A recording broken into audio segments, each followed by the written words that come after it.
नमस्कार, आप देख रहे हैं हल्ला बोल टीवी। मैं हूं अली। बीजेपी और असदुद्दीन ओवैसी की पार्टी AIMIM दोनों एक दूसरे के खिलाफ आग उगलते हैं, लेकिन अब दोनों ने हाथ मिला लिया है।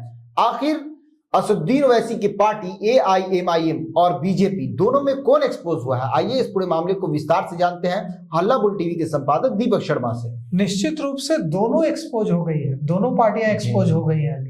AIMIM जो असदुद्दीन ओवैसी की पार्टी है वह भी एक्सपोज हो गई है और भारतीय जनता पार्टी भी एक्सपोज हो गई है। आपने क्या खूब कहा कि दोनों एक दूसरे के खिलाफ आग उगलती हैं। देखिए असद अली कितना बड़ा सवाल कर रहा है कि बिहार का चुनाव हो, चाहे यूपी का चुनाव हो, चाहे बंगाल का चुनाव हो, असदुद्दीन ओवैसी साहब भारतीय जनता पार्टी के खिलाफ खूब आग उगलते हैं। और भारतीय जनता पार्टी के नेता गिरिराज सिंह, भारतीय जनता पार्टी के तमाम फायर ब्रांड नेता जो हैं, अमित मालवीय, भारतीय जनता पार्टी के तमाम जो प्रवक्ता हैं वो असदुद्दीन ओवैसी के खिलाफ आग उगलते हैं जी।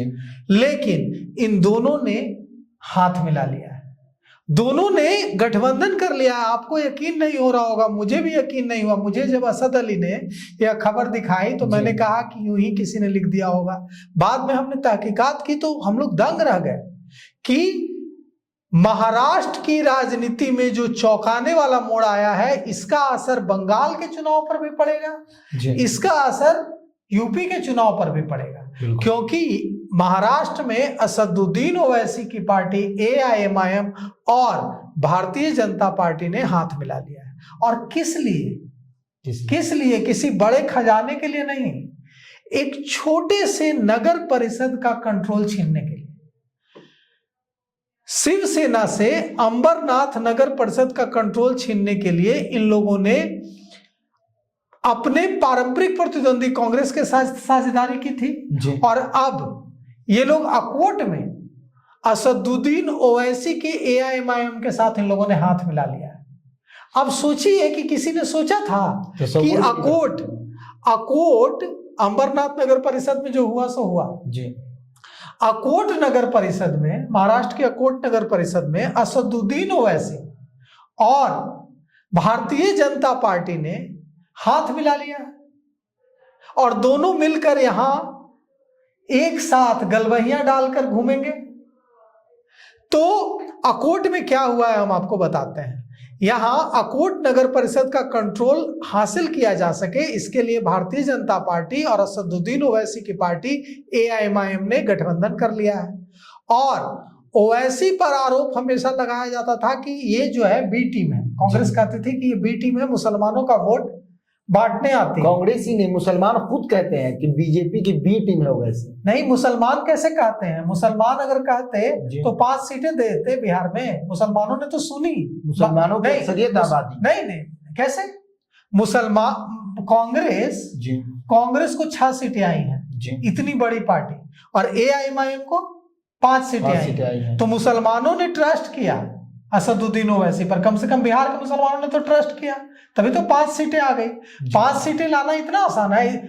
मुकेश सहनी की पार्टी का खाता नहीं खुला, माले इतने दिनों से बिहार में राजनीति कर रहा है जी।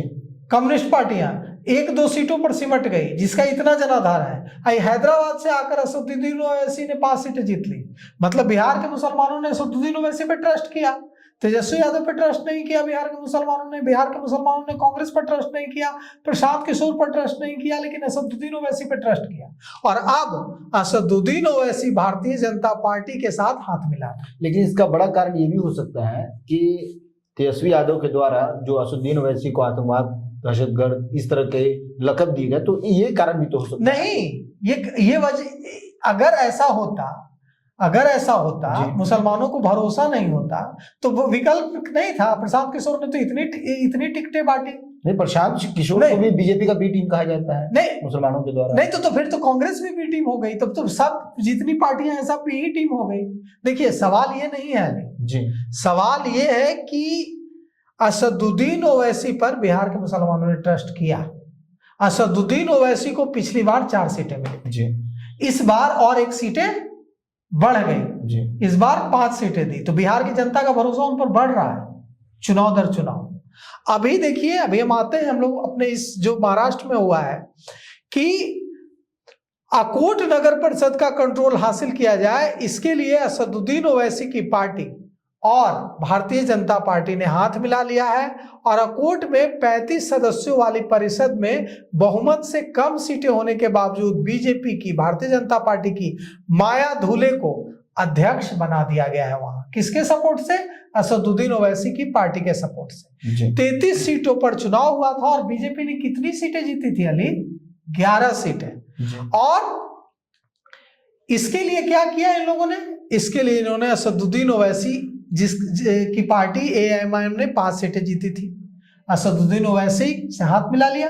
अकोट में जो चुनाव हुआ है उसमें किसको कितनी सीटें मिली है हम आपको बताते हैं। बीजेपी को 11, कांग्रेस को 6, एआईएमआईएम को 5, प्रहार जनशक्ति पार्टी को 3, शिवसेना को 2, अजीत पवार को 2, वंचित बहुजन अघाड़ी को 2, शिवसेना शिंदे को 1 और एनसीपी शरद पवार को 1।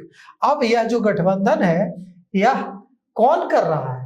यह गठबंधन भारतीय जनता पार्टी कर रही है। कौन है भारतीय जनता पार्टी? वो भारतीय जनता पार्टी जो नारा देती थी कि बटेंगे तो कटेंगे, ठीक है। अब वही बटेंगे तो कटेंगे नारा देने वाली भारतीय जनता पार्टी किससे समझौता कर रही है? जिस पर बांटने और काटने का इल्जाम बढ़ती थी।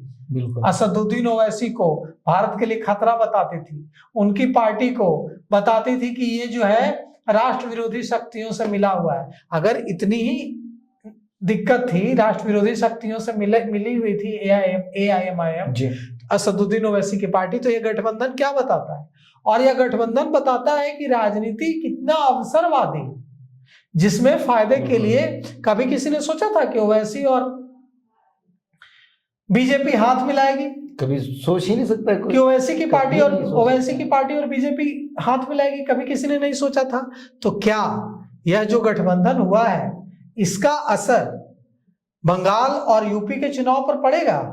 क्या अब मुसलमान वोट देंगे असदुद्दीन ओवैसी को? क्योंकि असदुद्दीन ओवैसी तो अब तक भारतीय जनता पार्टी और आरएसएस का डर दिखाकर ही वोट लेते हैं, और अब उन्होंने आरएसएस और भारतीय जनता पार्टी के खिलाफ लड़ने वाली शक्तियों के विरोध में जाकर हाथ मिला लिया बीजेपी से। कांग्रेस के साथ क्यों नहीं गए वो? बिल्कुल। बीजेपी के साथ क्यों गए? तो कई सारे सवाल हैं जिसका जवाब अब देना होगा। और सवाल यह उठता है कि अब जब बिहार में तो 5 साल बाद आना है, लेकिन उत्तर प्रदेश में और बंगाल में ओवैसी की पार्टी एआईएमआईएम चुनाव लड़ेगी, तो वहां उनसे पूछा जाएगा, पूछेंगे ना लोग कि आपने तो महाराष्ट्र में हाथ मिलाया है बीजेपी से और आप यहाँ बता रहे हैं हमें डर दिखाकर हमारा वोट लेने आ गए हैं। तो आप यह समझ लीजिए कि ये जो राजनीतिक अवसरवादिता का जो उदाहरण है कि सरकार बननी चाहिए चाहे हाथ किसी से मिलाना पड़े, ये असदुद्दीन ओवैसी को भी नुकसान पहुंचाएगा और ये बीजेपी को भी नुकसान पहुंचाएगा। तो किसे ज्यादा नुकसान पहुंचता है? और बंगाल और यूपी चुनाव में इस गठबंधन का, इस हाथ मिलाने का जो वाकया हुआ है, इसका कितना असर पड़ता है, यह देखने वाली बात हो।